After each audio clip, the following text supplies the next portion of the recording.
To say that I wasted over half of my fitness journey would be a wild understatement. If you don't know me, my name's Haley. I'm your realistic and balanced bestie, helping you build a stronger brain and body. Welcome back to Healing with Hale, where we talk about everything we need to help us heal, feel, and train our way into a stronger brain and body. Today, I'm going to be walking you through my entire 8-year fitness journey so far, and I'm going to be telling you everything that I've done well, everything I've not done well, and what I would do differently if I were to do it today. Before we get started, please make sure that you are subscribed if you're listening on YouTube and following me if you're listening on Spotify, and also be sure to check out the description to get a bunch of free resources for your fitness and mindset journey. Now first, I gotta give you some backstory onto my life before my fitness journey. And my life growing up was very different from the life of a lot of my peers, mostly because I have a mother who was born with spina bifida. She was born paralyzed from the waist down, which meant that cooking and doing things like that were a little bit more challenging for her. And my dad worked as a truck driver for the few years that he was around. That is a whole nother story in itself.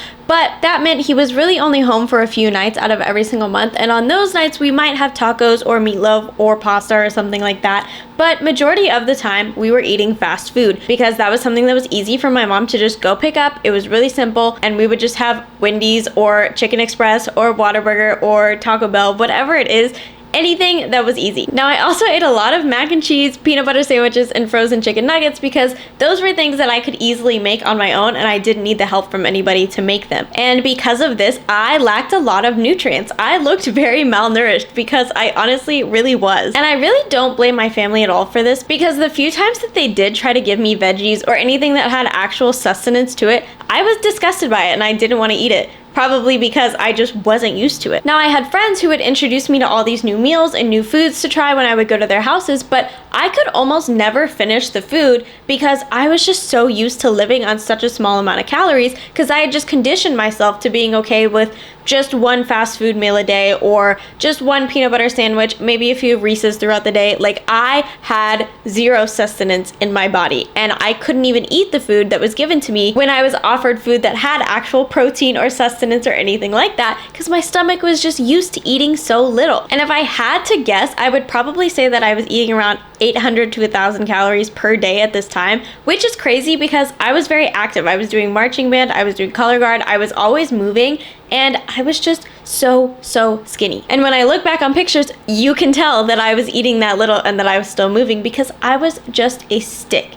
It is honestly so concerning when I look back. But because nobody else in my family was skinny or scrawny or anything like that, I just kind of became the odd one out. They didn't look at me like I was doing anything wrong. If anything, they kind of praised me for being so skinny, and everyone would be like, oh my god, you're so lucky, like I can't believe you can eat like whatever you want and then you still stay skinny, because all they were seeing was that I would eat fast food or that I was stuffing my face with Reese's and I was still staying skinny, but they didn't realize that I was not eating anything else outside of that meal. So that kind of brings me to where my fitness journey started to begin, which was when I went to college. So at 18 years old, I ate my first salad ever. The first ever salad that I had ever eaten was at 18 years old because, again, just never had it. Was not an option. Now, unfortunately, when I went to college, I also realized that I didn't know how to make any food because I had never cooked growing up. I had never made anything more than a peanut butter sandwich. And I also didn't even really realize how much groceries cost because I had never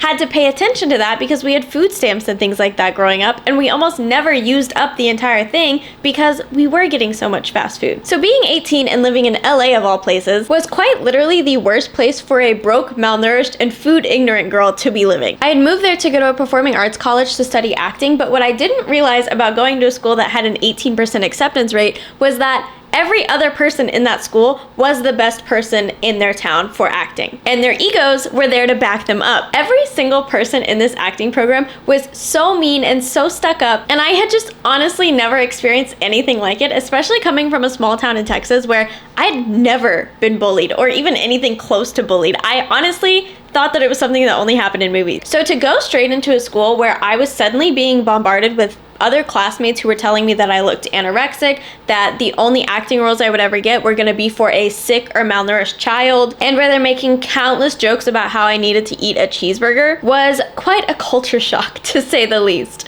So I actually dropped out of college after only a semester, and very quickly, it was safe to say nobody was going to be calling me anorexic anymore because I put on about 20 to 25 pounds in a matter of maybe 3 to 4 months. I started drinking pretty heavily at this time, which I had never done before. I was not a drinker in high school. I never even had a sip of alcohol. So when I got to college and I got all these friends who were drinking and I was introduced to this whole new world of things, I dove in headfirst and I had no idea how to control it. I also started taking a bunch of edibles at this time, and I would find myself just eating an entire tub of ice cream every single time that I took an edible because I just didn't have any self-control at all. And while I probably needed to put on some weight, and I know that gaining 20 to 25 pounds isn't a lot, it is a lot on somebody who's 5'1". It was a very noticeable difference for me, and I could feel that none of my clothes were fitting, which was something that, again, I had never experienced, and I didn't really know how to handle that mentally. And because I was gaining purely fat, there was not a single ounce of muscle being gained.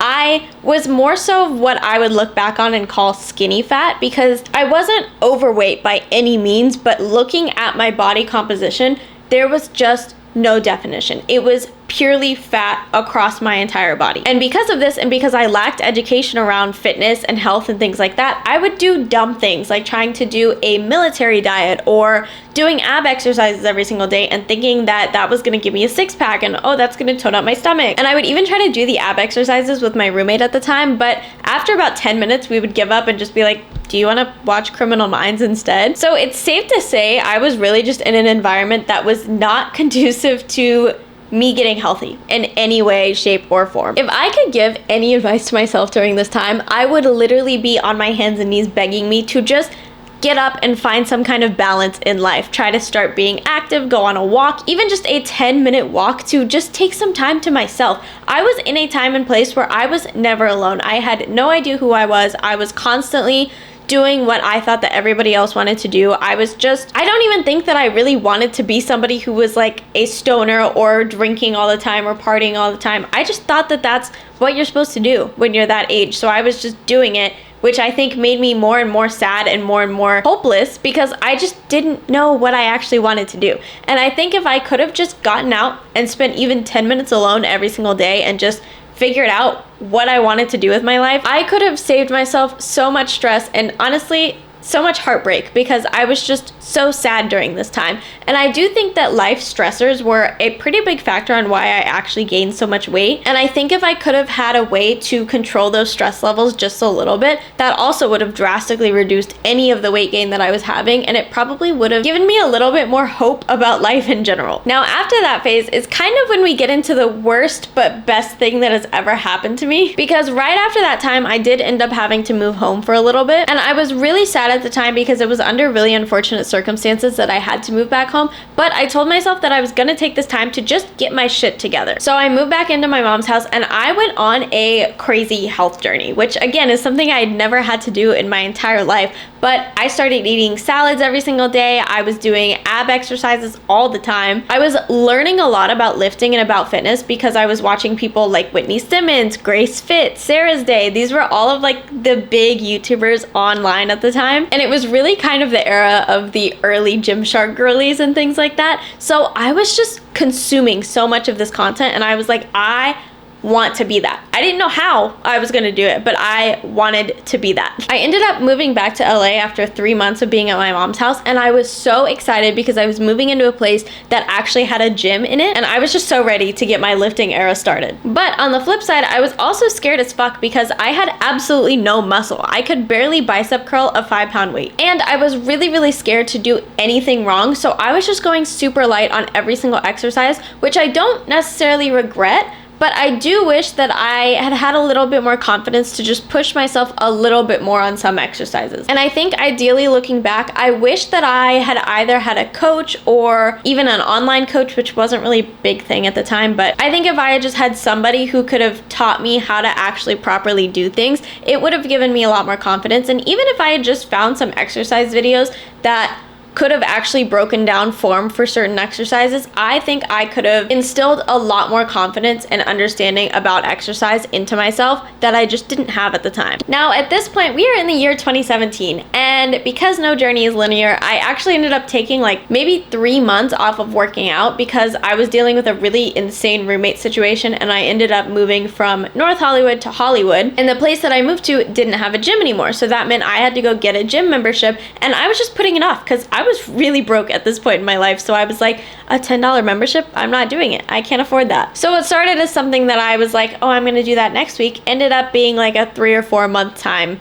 before I actually went into a gym to get a membership. I think during that time I maybe gained about 10 to 15 pounds back, and it wasn't anything bad by any means, but looking back, I did feel like I had started to make progress, and then I just very quickly lost all of it because I just didn't have any way to sustain the body composition that I was starting to build. Now, when I finally got a gym membership, this is when I like to think that my fitness journey actually kind of started, and I was able to very quickly learn what to do and how to do certain moves just by watching people, which does feel a little creepy looking back on it, but I learned so much just by watching a bunch of the bodybuilder type dudes in the gym. I ended up becoming friends with a lot of the people that worked in the gym, a lot of the trainers, and just people that I saw in the gym a lot. I just became really close to them, and they became people that I was really comfortable going up to and being like, hey, can you show me how to do this? Can you teach me how to do that? Why are you doing this? And I was just asking so many questions because I just wanted to understand. I also started studying for my first personal training certification during this time because, again, I was like, if I'm gonna do this, I'm gonna do it right. I wanna know everything.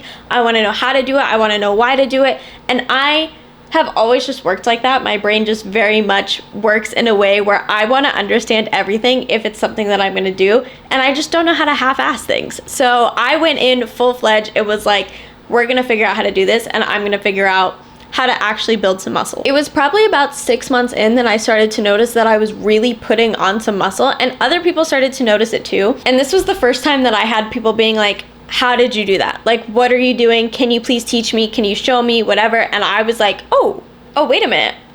People want me to show them how to do things? Like, that's a crazy concept to me. And I ended up taking the certification test for the personal training certification I had been studying for.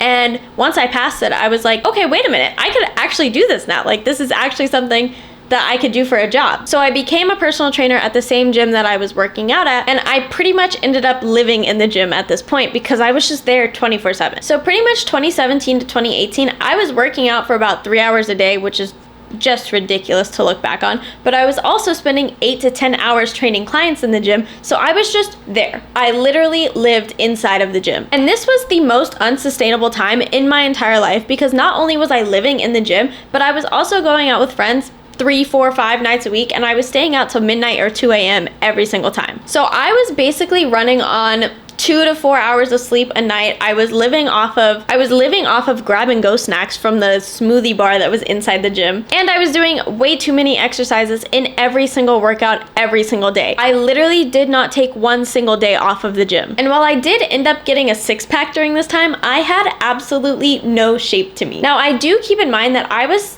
20 or 21 years old at this time, so I hadn't really grown into my womanly body at this point, I guess, because I do kind of feel like I had like a second puberty at 22, 23, maybe 24, somewhere in there, but at this point I had not hit that yet. So when I look back on pictures, I just see the smallest version of me that I have ever been. And while it's not a bad thing, I do think if I were to go back in time, I would drastically shorten the amount of workouts that I was doing. And I would have forced myself to actually meal prep some meals to take to work because, again, I was just sitting there in the gym all day, every day, and I was pretty much only eating little snacks from the snack bar and drinking protein smoothies. And then I would go home and just eat literally whatever was in the pantry. And I think if I had actually been eating enough food and feeling my body properly, I don't think I would have gotten as skinny and scrawny as I did. I think I would have actually put on some decent muscle, and it would have actually given me the body composition that I wanted at the time. Now, during this time was also the start of the big Instagram-y fitness phase. I had started a joint fitness Instagram with my best friend at the time, and we were just really desperate to try to stand out in a market that was super oversaturated at the time. And unfortunately, to stand out, this pretty much meant doing dumb-ass little Instagram-y exercises. And in case you haven't realized, most of the viral exercises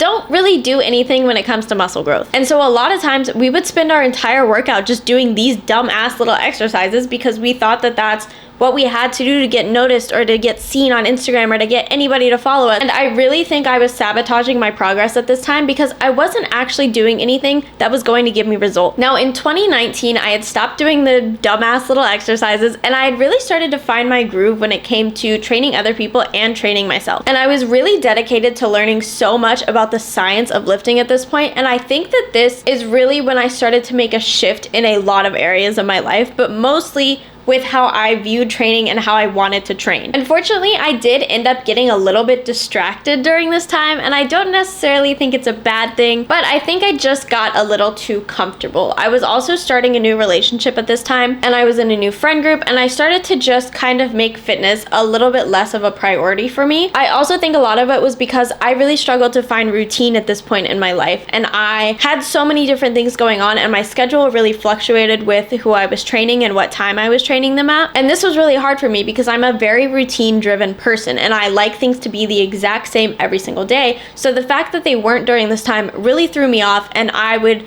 sometimes go to like 3 p.m. and then be like, oh my God, I haven't worked out today. And because I like to do my workouts in the morning, realizing that I missed it would just make me be like, okay, maybe I just won't work out today. Or I would be waiting on my friend to go work out and then she'd be like, oh, actually, let's do 7 p.m. And so then I would find myself working out at 7 p.m. and just not really getting into it because that's not the time of the day that I like to work out. So I was just really thrown off of my schedule, and the few times that I was working out, I wasn't really in it because my head was other places, or I just wasn't really on the schedule that I wanted to be, and so I just wasn't able to put as much effort into my workouts. And I also was just prioritizing other people over myself at this point in my life. And I really think if I could go back in time and talk to my 21-year-old self, I would tell her to just stop people pleasing, because I wish more than anything that I had just been able to stand up to anybody in my life and been like, hey, I know you're making these plans, but I'm actually gonna go to the gym before that, and that's just happening. I can meet you guys there, I can do whatever, but that is what I'm doing. I am going to the gym in the morning and that's it.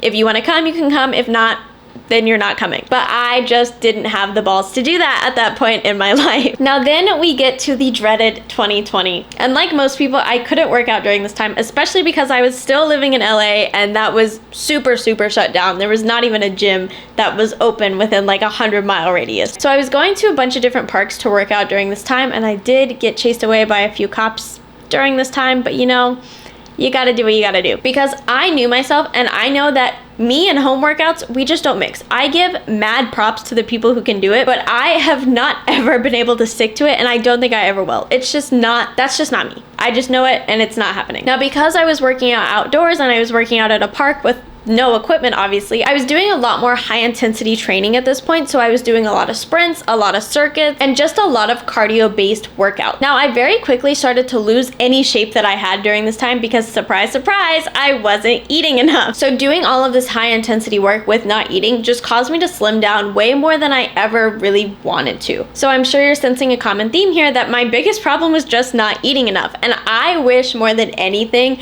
that I had taken that time during COVID to just learn to try to cook or learn some basic ass recipes, to do anything that could have gotten me to a place where I could make meals consistently and make meals that I would actually eat. So then in 2021, I moved to Arizona and I had access to a gym again, which was great. And during this time, I really started off pretty strong and I started trying to just crush my lifts. I think because I had taken so much time off, I was just really back with a vengeance. And also I had post-breakup motivation, which is just unlike anything else. I honestly think it's better than any pre-workout in the world. So this was when I started to really push myself on my weights, and I was sticking to a lot lower rep ranges, which was a lot different for me because I had typically been going for a little bit higher rep ranges because I just wasn't really lifting heavy in the past. But I was just really obsessed with how it made me feel to be lifting in these lower rep ranges because it just made me feel so strong. I also finally, for the first time, started trying to learn how to make recipes, to try out new foods, and just figure out a sort of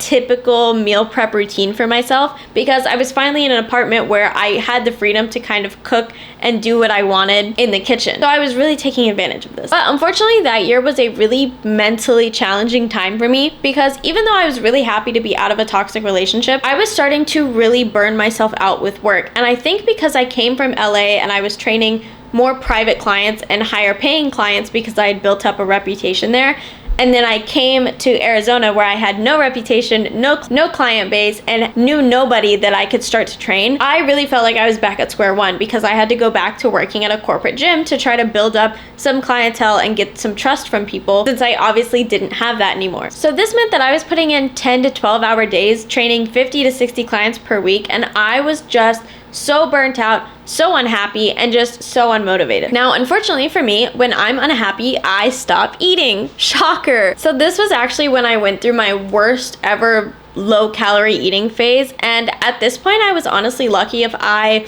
ate like a string cheese and a bagel throughout the entire day. And because of that, my training suffered drastically, and I very quickly began to just lose any muscle definition that I had started to build. Now, looking back, I wish more than anything that I had just been a little bit more vocal about this time in my life, and even just found someone to hold me accountable to eating literally anything at all. But I also wasn't really surrounded by the best people in my life at this point, and I was drinking pretty heavily 2 to 3 days a week. And again, because I wasn't eating enough calories, I was just getting drunk so quickly and so consistently, and I really did not like the person that I became during this time in my life. Luckily for me, I did end up kind of snapping myself out of it and starting to get my life back together, and I would consider 2022 to 2023 my peak fitness days. I know it can be kind of controversial to have a peak phase that you look back on, but I really am so proud of all the progress that I made during that year, because it was just unlike anything else that I had ever accomplished. I started really heavily tracking my macros during this time, and at one point I was even up to 165 grams of protein per day, and it was very clear because the muscle definition was honestly kind of iconic for me at the time. I felt really confident as a person, and I felt really confident in my lifts. I was probably the strongest that I have ever been in my entire life so far. I'll get back there someday. But I was also the most consistent that I had ever been. My one regret during this phase was that I wish I had documented this part of my journey a little bit more. I was really in my head during this phase when it came to filming my workouts, because I just kept telling myself, oh, when I have a little bit more definition, I'll film this one, or when I get to this certain PR, then I'll record this one. And I really just kept putting off filming things because I thought that it just wasn't good enough. Which is so ironic, because now current me is looking back on the few videos and pictures that I do have from this phase, and I am looking at those for inspiration. Now that all brings me to 2024. This year has been an absolute whirlwind of losing my grandpa, who was essentially my father figure for my entire life. I then got my appendix out and was out of commission for 6 weeks and had to fully stop lifting, and I've been really slowly trying to pick myself up from that, but 6 weeks off is a pretty long time. But 6 weeks after being at your peak fitness level and then having to go to absolutely nothing is a pretty big jump, and I have definitely been feeling the repercussions of it. And I also was struggling a lot mentally after losing the business that I spent 6 years trying to build. So while a lot of this year has just been really mentally draining and really something that I've had to pull myself out of, I know I'm not in bad shape by any means, and I've still been pretty consistent with the gym, but on a progress level, I'm just not making the progress that I know that I could be, and I do find myself really struggling with comparison, especially when I know that I had my peak around this time last year. But luckily for me, and luckily for you, I have all of these years of progress and mistakes that I've made that I get to look back on and that I can use to help me do a transformation the right way. So I'm going to tell you the 4 steps that I'm really focusing on to do my body recomposition journey right this time. Number 1 is to focus on my food. Obviously, if you haven't picked it up by now, this is my biggest struggle, and I think it's a lot more people's struggle than they even realize. You might not even understand that you're under eating until you start to actually track your calories, track your macros, or just look at how many servings of food you're actually eating per day. So I'm really making it a point to make sure that I eat something every 2 hours. This is what I was doing when I was at my peak, and I literally had to set an alarm to do it because again, I can easily go an entire day without eating any food. So if you also struggle with under eating, or you just know that you're not eating enough, trying to break it into smaller meals is a huge way to really hack the system and make sure that you're getting enough calories. Number 2 is I'm going back to an 8 to 10 rep range. I've been pretty much in a 12 to 15 rep range lately, just because I've been lifting a lot lighter since my surgery and kind of building my way back up, but I have just kind of been comfortable in the 12 to 15 rep range, and I want to start strengthening myself a little bit more to push back to that 8 to 10 rep range so that I'm going a little bit heavier, and the second that I can do 12 reps, I want to make it heavier and go back to that 8 rep range. Number 3 is focusing on recovery. I'm actually switching to a 5-day lifting split, which is something I have never done in all 8 years of working out. I have always done a 6-day lifting split because I have just always overtrained myself for the past 8 years pretty much. Now I am gonna be in the gym 6 days a week, but I'm swapping out that 6th day for a recovery, mobility, cardio based day, which again is something I've never done. But I know that I really need to focus on mobility because I've just noticed a few muscle imbalances that I'm starting to deal with, especially after taking a few months off training. So I really want to prioritize trying to fix those and trying to get my body into a little bit more athletic kind of standpoint, because I really do feel like I've lost a lot of endurance. I've just lost a lot of the ability to do actual athletic things with my body, and I really want to get back to that. And number 4 is taking more progress proof. I used to be so adamant about recording pretty much every single lift, and while I still take gym selfies pretty regularly, I think there is nothing quite like having actual video proof of your lifts to look back on and really be able to see how much you've progressed. Last year when I was really heavily looking back on footage, I think that I made some of the best progress purely because I was able to look at what I was doing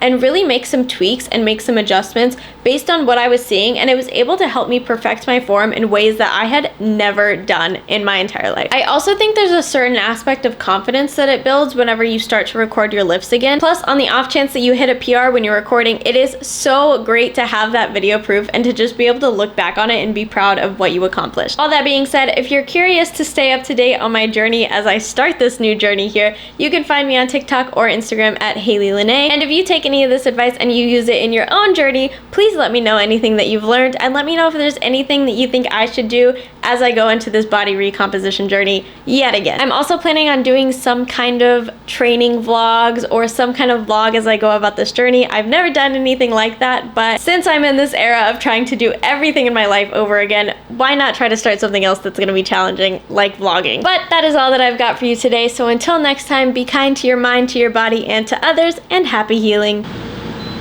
Time to sweat.